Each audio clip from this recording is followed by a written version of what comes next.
Donc bonjour et bienvenue sur ma chaîne Sandra Wi-Fi, je m'appelle Sandra et je suis de retour aujourd'hui avec l'introduction de la vidéo de la série de vidéos Break de Taboo.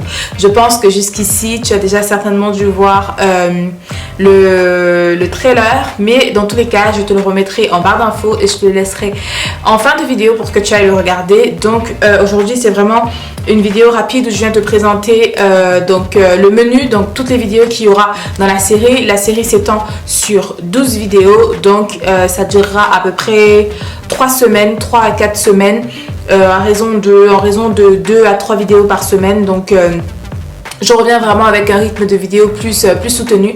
Et dans la vidéo d'aujourd'hui, je viens vraiment te dire pourquoi est-ce que je fais cette série. Parce que c'est une série qui va vraiment chambouler pas mal de choses et qui vient, comme j'ai pu le laisser entendre dans le trailer, qui vient pour vraiment venir briser le silence qu'il y a autour de chacun des sujets qui vont être abordés dans la série. Donc, déjà, ce qu'il faut savoir, c'est que si tu es abonné sur mon compte Instagram, que je vais te mettre là, tu sais que depuis l'été dernier, depuis le mois de juillet ou août, j'avais dit que je suis en préparation sur une série tabou où je vais principalement parler de sexualité, parce que je sais que la sexualité c'est un sujet qui est vraiment tabou, où quand on en parle pas vraiment de la manière dont on devrait en parler. On reste vraiment très superficiel parce qu'on se dit que parler de la sexualité c'est pas bien.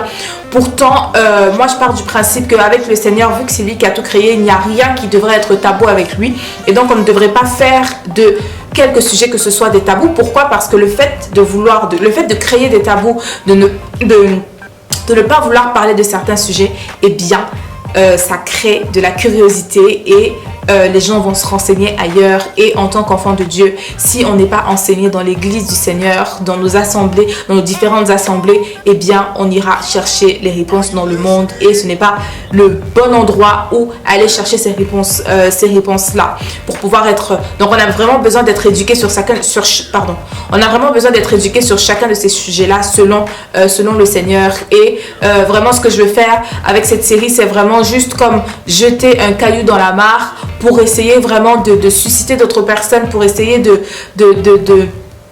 faire en sorte que les langues se délient en fait, et que les gens répondent à ce désir-là du Seigneur de parler de ces sujets-là qui sont vraiment importants, et tout aussi importants que tout autre sujet, parce que comme je dis, avec le Seigneur il n'y a pas de tabou et tous les sujets sont importants pour l'équilibre de notre vie. Donc j'ai décidé d'obéir au Seigneur tout simplement parce que, comme je te dis, c'est une série qui est en préparation depuis tellement longtemps que et entre temps j'ai eu tellement de confirmations que j'ai su que c'était vraiment quelque chose que le Seigneur voulait que je fasse, et donc j'ai décidé d'obéir.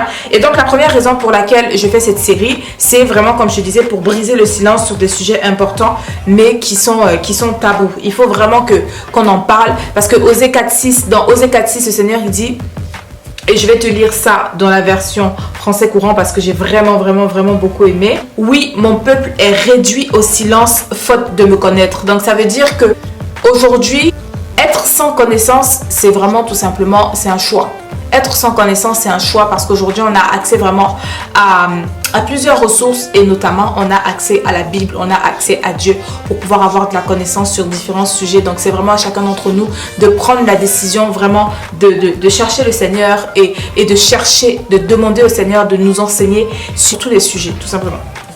Ensuite, la deuxième raison, c'est pour dénoncer des agissements qui sont tolérés mais qui détruisent. Par exemple, de toute façon tu vas le reconnaître tout à l'heure, je vais te donner le menu en entier, mais je vais parler par exemple d'abus d'autorité. Je vais parler des abus d'autorité, et abus d'autorité autant dans la famille que dans l'église, parce que ces derniers temps vous entendez beaucoup parler, il y a des personnes qui sont violées, qui sont attouchées dans l'église, et ce n'est pas normal, et ce sont des actes qui existent depuis un long moment, mais c'est juste que les gens ne parlent pas. Et en ce moment, eh bien, les langues sont en train de se délier et les gens décident de parler, parce que ce sont des actes en fait qui détruisent, et non seulement qui détruisent les personnes, mais en plus de ça qui détruisent quelque part, qui nuisent à l'image de Dieu, parce que finalement les gens qui subissent des viols, des attouchements ou des gens qui se font manipuler, des gens qui subissent des oppressions dans l'église, et bien finalement ils finissent par associer ça à Dieu, alors que Dieu n'est pas d'accord avec tous ces actes-là. Donc c'est vraiment pour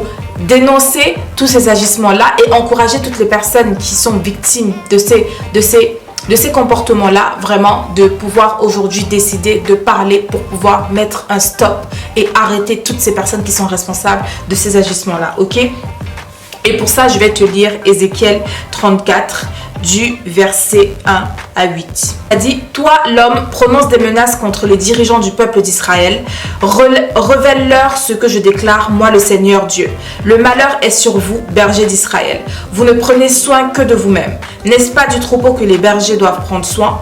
Or, vous en prenez le lait pour vous nourrir, la laine pour vous habiller et vous vous abattez les bêtes les plus grasses. Vous n'agissez pas en berger. Vous n'avez pas rendu des forces aux bêtes affaiblies, ni soigné celles qui étaient malades. Vous n'avez pas pensé celles qui étaient blessées. Vous n'avez pas ramené celles qui s'étaient écartées du troupeau, ni recherché celles qui étaient perdues. Mais vous avez exercé votre pouvoir avec violence et dureté. Alors, ces bêtes qui n'avaient pas de berger se sont dispersées et sont devenues la proie des animaux sauvages. Oui, les bêtes de mon troupeau sont allées se perdre sur les montagnes et les collines, puis ont été dispersées sur toute la surface de la terre, sans que personne se soucie d'elles ou aille les chercher. Vous donc, les bergers d'Israël, écoutez ce que je vous dis.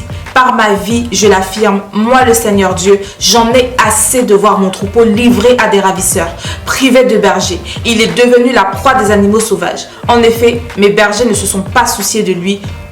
Au lieu d'en prendre soin, ils ont pris soin d'eux-mêmes. Donc vraiment, c'est pour, comme je disais, pour faire comprendre que Dieu n'est pas d'accord avec chacun de ses agissements. Peu importe que ce soit des viols, que ce soit des manipulations, que ce soit des humiliations, que ce soit des paroles qui viennent rabaisser, qui viennent détruire les gens, qui viennent vraiment pour oppresser les gens. Dieu n'est pas d'accord avec ça. Et Dieu est encore moins d'accord avec toute l'omerta qui est créée autour de ça, de se dire...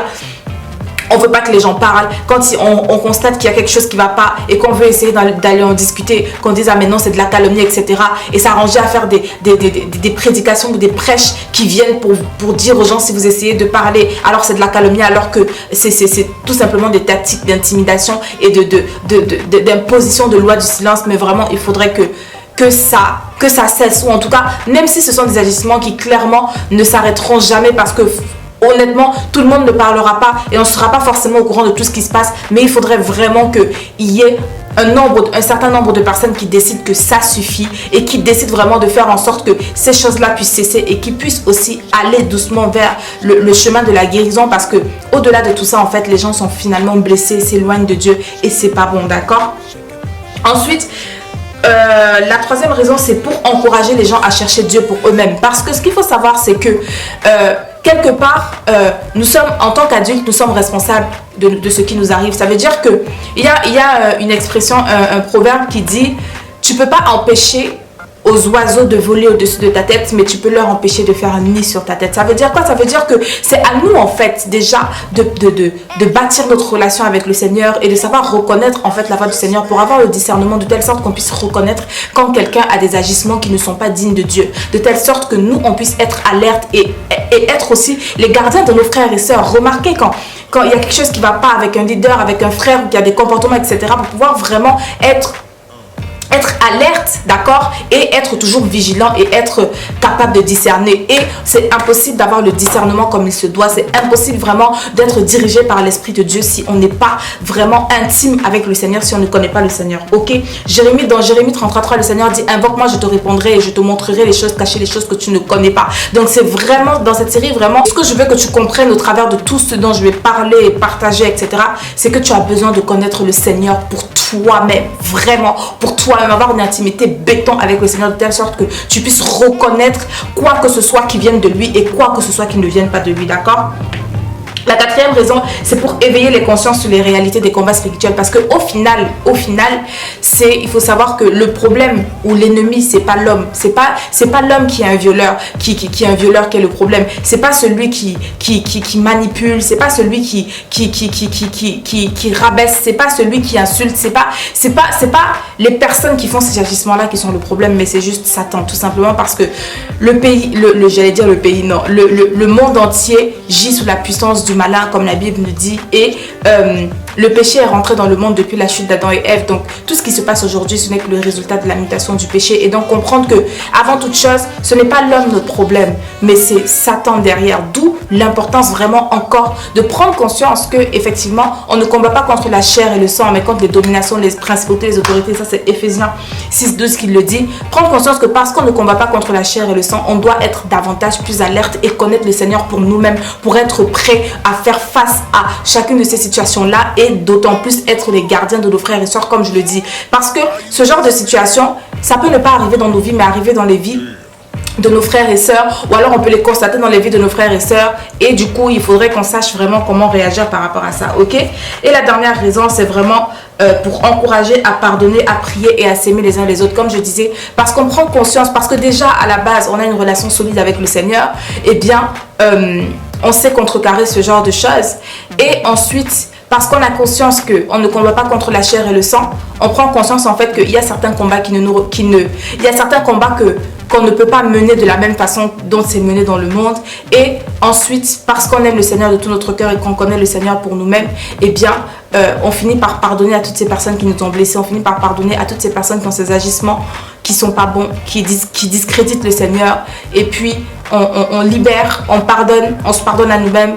Et on s'aime les uns les autres et on prie pour ces personnes-là. Parce qu'au final, quand tu as des gens qui agissent d'une certaine manière ou quand tu as des gens qui agissent d'une certaine manière, qui ont une certaine façon de réfléchir, de se comporter et d'agir, c'est tout simplement parce que ces personnes, en fait, ces personnes elles-mêmes sont victimes du résultat du péché. Tu vois ce que je veux dire? Donc vraiment, au-delà de tout ça, c'est vraiment prendre conscience qu'on a besoin de Dieu plus que jamais et qu'on a besoin de s'accrocher à lui plus que jamais pour pouvoir savoir faire face à chacune de ces situations et aborder tous les sujets de la manière dont Dieu veut qu'on l'aborde, pour pouvoir être éduqué, pour pouvoir être rempli de connaissances, pour pouvoir être vraiment renouveler notre intelligence par la connaissance du Seigneur. Et ça, c'est impossible si on n'a pas d'intimité véritable avec le Seigneur. Ok?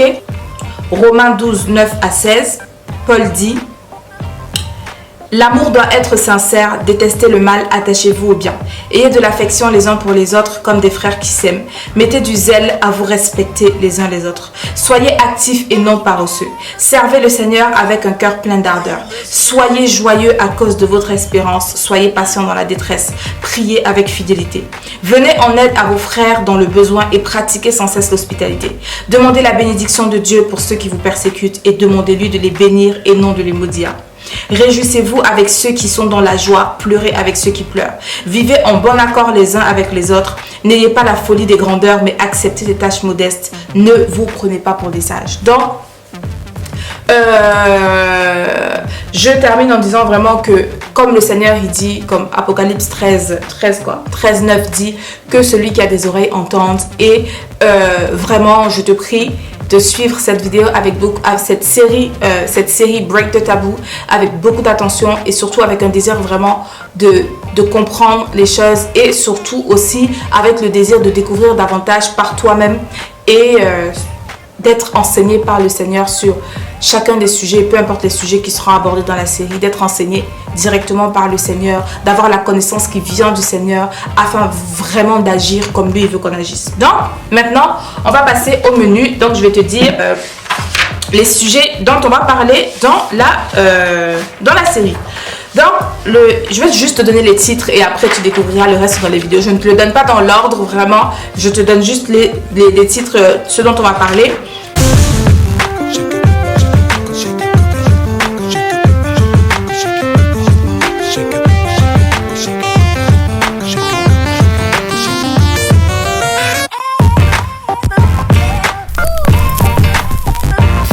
Donc voilà pour les sujets que tu trouveras dans la série. J'espère vraiment que tu seras béni et n'hésite surtout pas à en parler autour de toi, à partager, à regarder même avec tes frères et sœurs.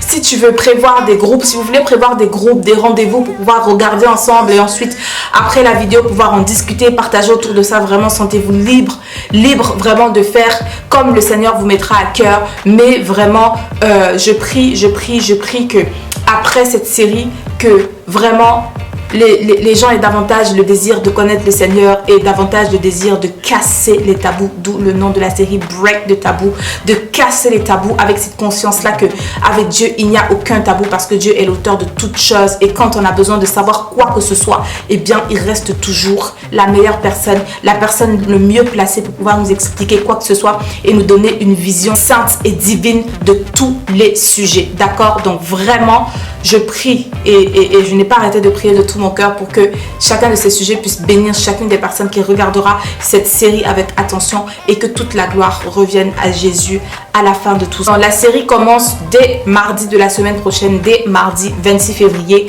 et elle s'étendra tout le long du mois de mars et voilà. Moi, je te remercie encore une fois de plus d'avoir pris le temps de regarder cette vidéo. Comme je te le dis, n'hésite pas à partager, n'hésite pas à t'organiser comme le Seigneur te mettra à cœur de faire et que toute la gloire revienne encore à mon Dieu. Voilà, donc, merci une fois de plus et j'espère vraiment que tu seras béni au travers de tout ça. Peu importe les retombées qui arriveront, peu importe ce qu'on dira de moi, peu importe comment ça sera perçu, moi, je sais que je suis nickel devant le Seigneur. J'ai obéi, j'ai fait ma part et ensuite, il se charge du reste. Donc voilà, je te remercie encore une fois de plus d'avoir pris le temps de regarder cette vidéo. N'hésite pas à la partager autour de toi pour pouvoir en parler.